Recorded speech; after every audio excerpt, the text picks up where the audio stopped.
నమస్తే welcome to four sides TV నేను అంజలి ముందుగా హెడ్లైన్స్ పుట్టపర్తికి చేరుకున్న తెలంగాణ సీఎం రేవంత్ రెడ్డి ఎయిర్పోర్ట్లో రేవంత్కు ఘన స్వాగతం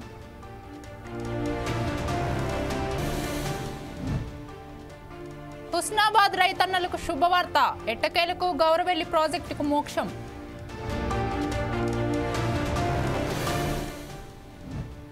విజయవాడలో డ్రగ్ వ్యతిరేక ర్యాలీ కార్యక్రమాన్ని ప్రారంభించిన డీజీపీ హరీష్ కుమార్ గుప్తా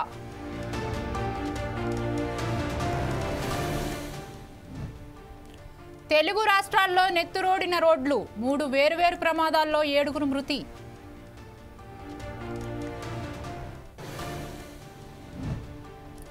శ్రీకాకుళం జిల్లాలో రోడ్డు ప్రమాదం ఆగి ఉన్న లారీని ఢీకొట్టిన వాహనం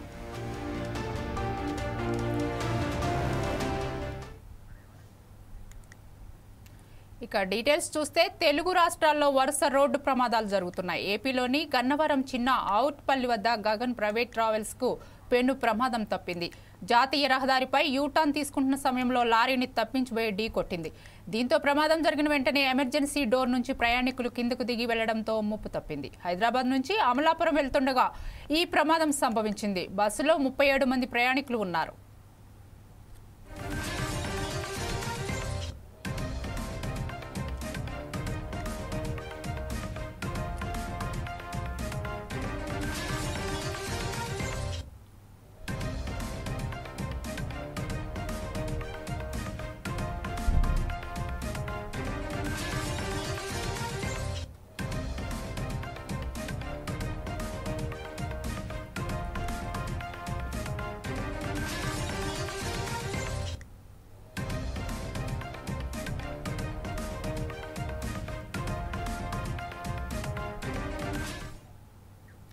తెలుగు రాష్ట్రాల్లో వరుస రోడ్డు ప్రమాదాలు జరుగుతున్నాయి. ఏపీలోని గన్నవరం చిన్న అవుట్పల్లి వద్ద గగన ప్రైవేట్ ట్రావెల్స్ కు పెను ప్రమాదం తప్పింది. జాతీయ రహదారిపై యూటర్న్ తీసుకుంటున్న సమయంలో లారీని తప్పించిపోయి ఢీకొట్టింది. దీంతో ప్రమాదం జరిగిన వెంటనే ఎమర్జెన్సీ డోర్ నుంచి ప్రయాణికులు కిందకు దిగి వెళ్లడంతో ముప్పు తప్పింది. హైదరాబాద్ నుంచి అమలాపురం వెళ్తుండగా ఈ ప్రమాదం సంభవించింది. బస్సులో 37 మంది ప్రయాణికులు ఉన్నారు.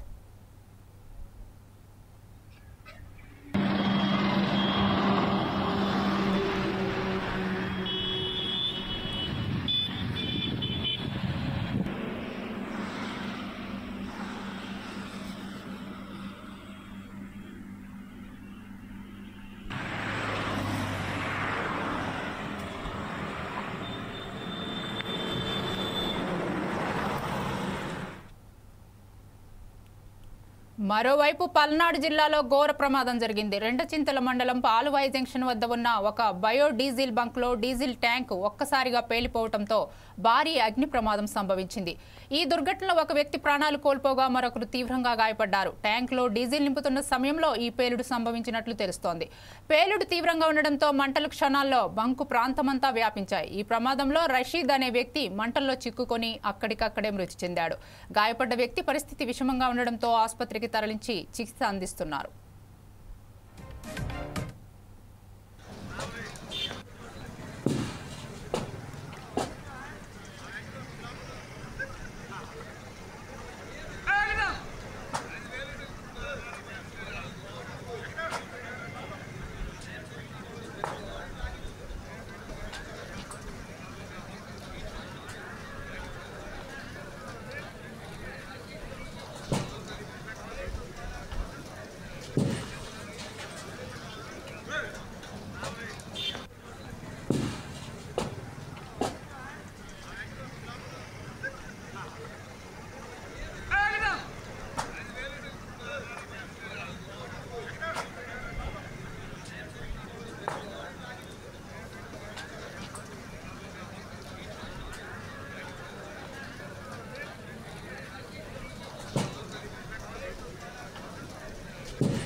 పల్నాడు జిల్లాలో ఘోర ప్రమాదం జరిగింది. రెంటచింతల మండలం పాలవాయి జంక్షన్ వద్ద ఉన్న ఒక బయో డీజిల్ బంకులో డీజిల్ ట్యాంక్ ఒక్కసారిగా పేలిపోవడంతో భారీ అగ్ని ప్రమాదం సంభవించింది.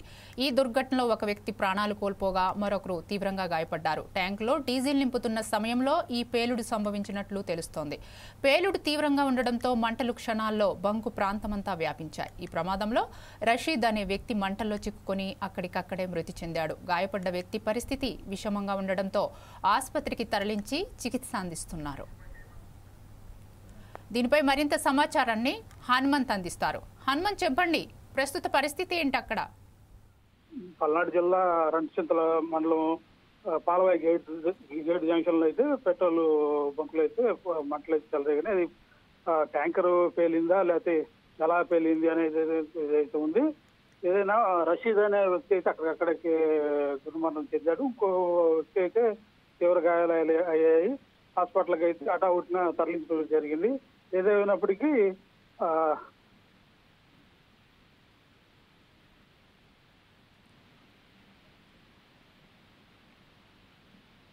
హనుమంత్, ఏదైనప్పటికీ ఇంకా విషయాలు అయితే తెలియాల్సి ఉంది. Right, thank you Hanumanth.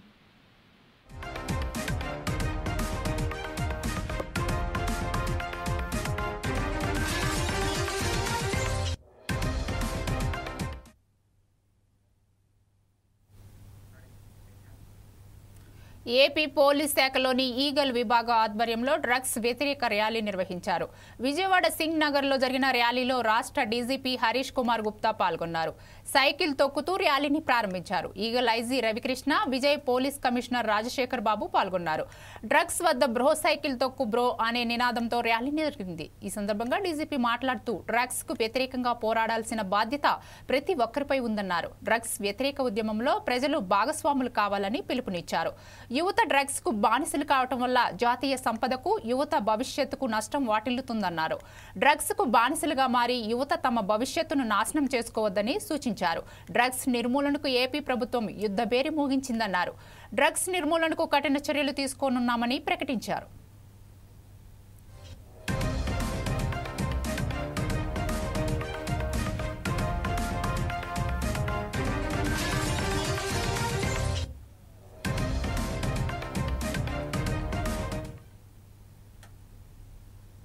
Munugode MLA Rajagopal Reddy మరోమారు సంచలన వ్యాఖ్యలు చేశారు. రాష్ట్రంలో కాంగ్రెస్ పరిస్థితి అత్యంత దారుణంగా ఉందన్నారు.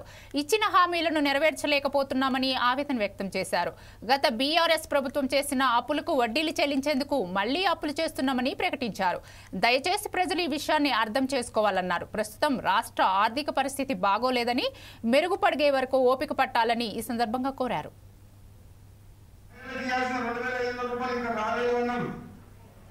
పెన్షన్ ఇంకా మా 4,000 చేస్తామని చెప్పి రాలేదని అన్నారు.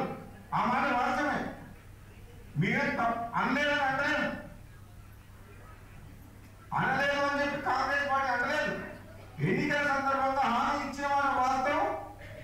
పెన్షన్ ఇస్తామని చెప్పిన 4,000, మహిళలకు 2,000 ఇస్తున్నాం.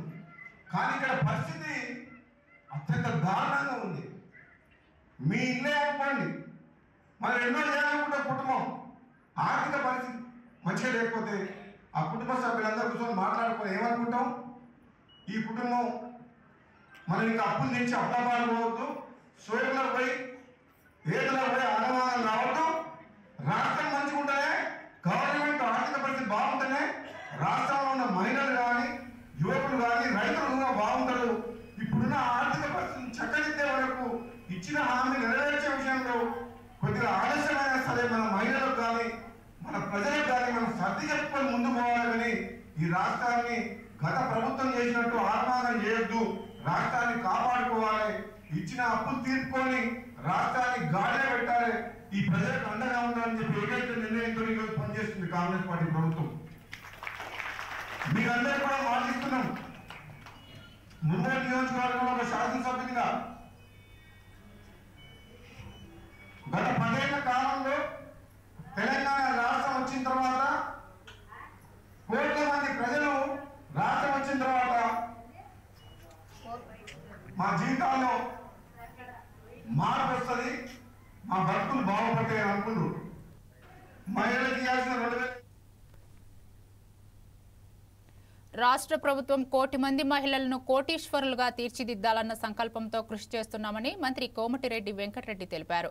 మహిళల కోసం ఉచిత బస్సు సౌకర్యం, బస్సులు, పెట్రోల్ బంకులు, మహిళా శక్తి క్యాంటీన్ల నిర్వహణ ద్వారా ఆర్థికంగా వారి కాళ్లపై వారు నిలబడేందుకు చర్యలు తీసుకుంటున్నామని చెప్పారు. ఇందులో భాగంగానే రైస్ మిల్లుల కొరతను దృష్టిలో ఉంచుకొని మహిళా సంఘాల ద్వారా రైస్ మిల్లులను నిర్వహించే బాధ్యతను కూడా వారికి అప్పగించాలని ఆలోచించినట్లు తెలిపారు. ప్రభుత్వమే మహిళా సంఘాలకు రుణం మంజూరు చేసి R&B శాఖ ద్వారా రైస్ మిల్లులు నిర్మిస్తామని ఈ సందర్భంగా మంత్రి తెలిపారు.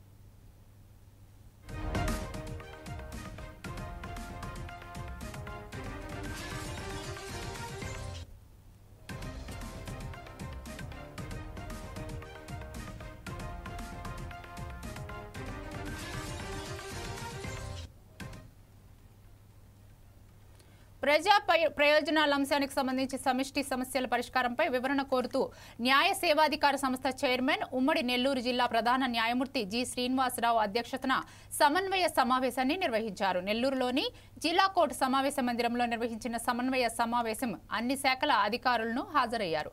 నెల్లూరు, తిరుపతి జిల్లా కలెక్టర్లు, ఎస్పీలు, అన్ని శాఖ అధికారులు పాల్గొన్నారు. అత్యాచారానికి గురైన మతి స్థిమితం లేని యువతకు ఈ కార్యక్రమంలో 7 లక్షల రూపాయల ఆర్థిక సహాయాన్ని మంజూరు చేస్తూ జిల్లా ప్రధాన న్యాయమూర్తి నిర్ణయం తీసుకున్నారు. ఉమ్మడి నెల్లూరు జిల్లా ప్రధాన న్యాయమూర్తి జి శ్రీనివాసరావు మాట్లాడుతూ ప్రభుత్వ సంస్థల్లో సిబ్బంది కొరతను అధిగమిస్తూనే ప్రజలకు అందాల్సిన సదుపాయాలు కల్పన విషయంలో బాధ్యత వహించాల్సిన కర్తవ్యాన్ని మరవకూడదన్నారు.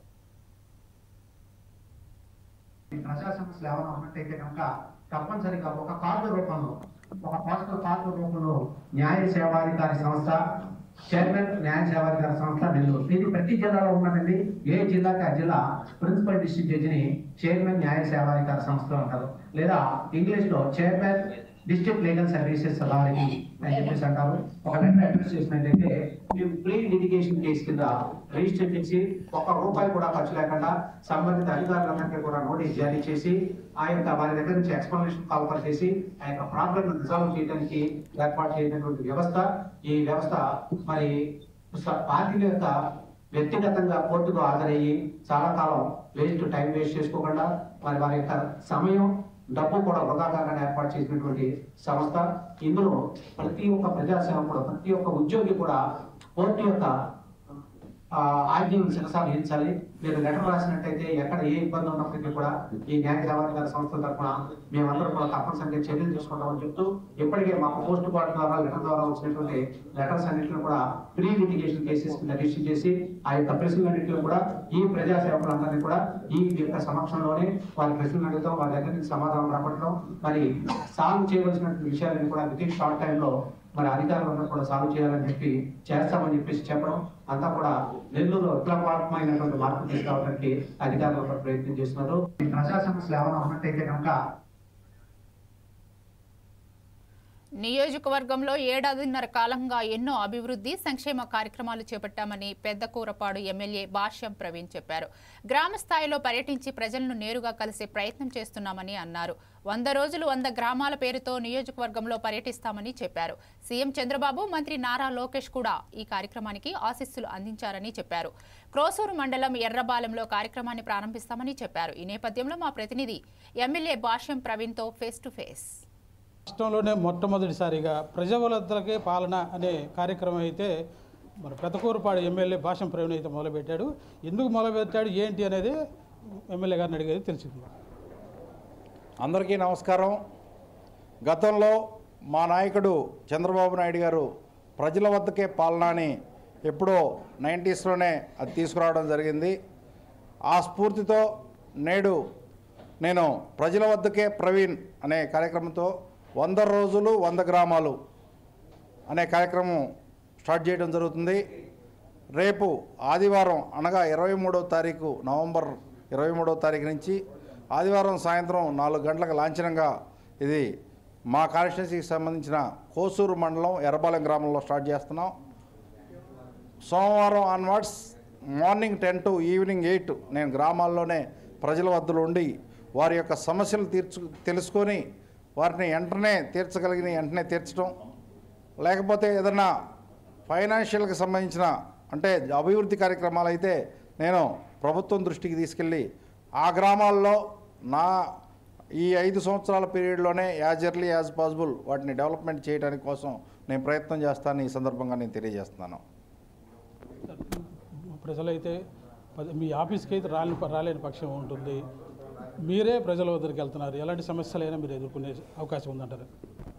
జనరల్గా ఎమ్మెల్యేల ఆఫీసుల్లో కూర్చుంటే ప్రజలందరూ ఆఫీస్కి వచ్చి అర్జీల రూపంలో సమస్యలు చెప్పుకోవడం సహజం. కానీ గత సంవత్సరాల కాలంగా కొన్ని చోట్ల నేను ఉన్న సందర్భం ఉంటుంది, లేని సందర్భం ఉంటుంది. ప్రజలందరూ ఇబ్బంది పడకుండా నేను వాటి గత సంవత్సర కాలంగా నేను తెలుసుకున్న పరిణామాలను బట్టి ఈరోజు నేను ఈ నిర్ణయం తీసుకోవడం జరిగింది. ప్రజల వద్దే ఉండి ప్రజల్లోకి వెళ్ళి వారి సమస్యలు తీర్చుకొని ఆడ సాల్వ్ చేద్దాం అనేది ఉద్దేశం రావడం జరిగింది. ఈ ఉద్దేశానికి మెయిన్ కారణం ఏంటంటే గత కొన్ని నెలలుగా మా పార్టీ ఆదేశాల మేరకు ప్రతి వారం కూడా మేము ప్రజా దర్బారు పెట్టడం జరిగింది.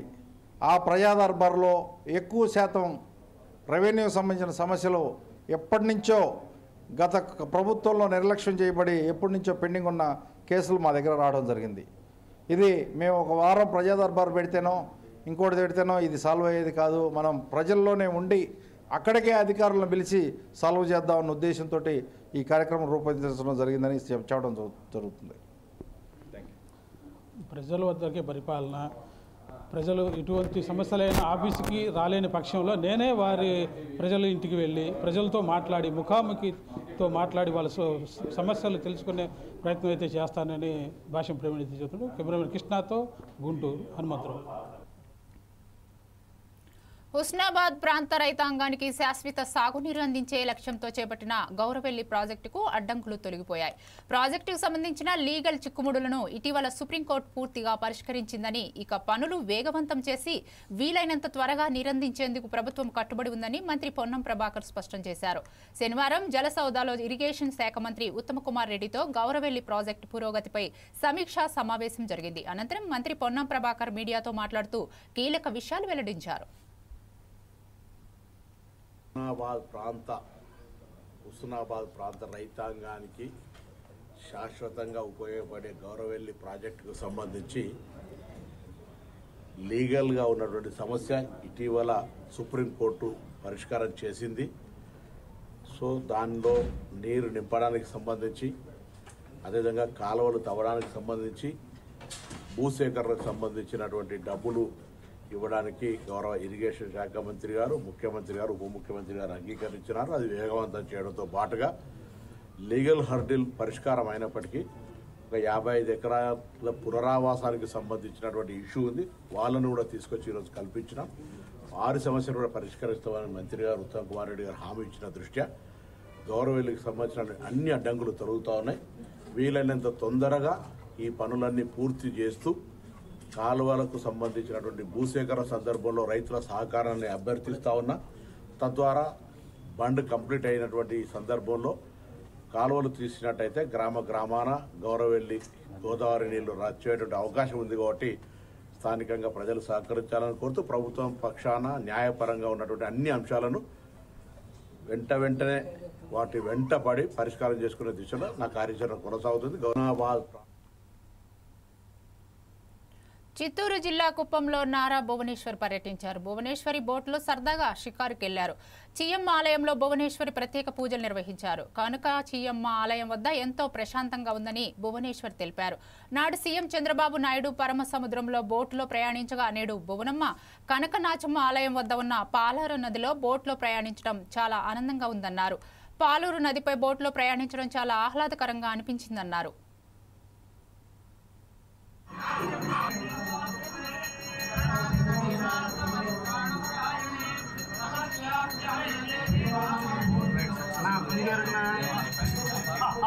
ఆయన గురించి మీ అందరికీ ఆయన కుటుంబంకి లబ్ధి పొందుతారని కాదు, ఆయన ఎప్పుడు ప్రజలకి ఏది అవసరమో మీరందరూ సుఖ సంతోషాలతో ఉండాలని ఆయన చాలా కార్యక్రమాలు చేపట్టారు. అట్లానే మన కుప్పంకి ఆయన 7 ఇండస్ట్రీలు తీసుకొచ్చారు. అక్కడితోనే కాదు, రోడ్లు వేశారు, కరెంట్ కానీ, డ్రైనేజ్ సిస్టమ్ కానీ, అట్లానే ప్రతి ఇంటి మీద సోలార్ సిస్టమ్ అనేది తీసుకొస్తున్నారు కూడా. ఎక్కడ అవ్వలేదు అక్కడ పూర్తి చేసి, ఎందుకంటే దాంతో మీకు ఒక ఆలోచన ఉండాలి, దాంతో మీ కరెంటు బిల్లు తగ్గుతుంది. ఆ ఆలోచనతోనే ఆ సోలార్ సిస్టమ్ అనేది తీసుకొస్తున్నారు. అట్లానే మన దుర్గమ్మ తల్లికి ఇప్పుడు వరకు ఆయన 8 కోట్లు శాంక్షన్ చేశారు.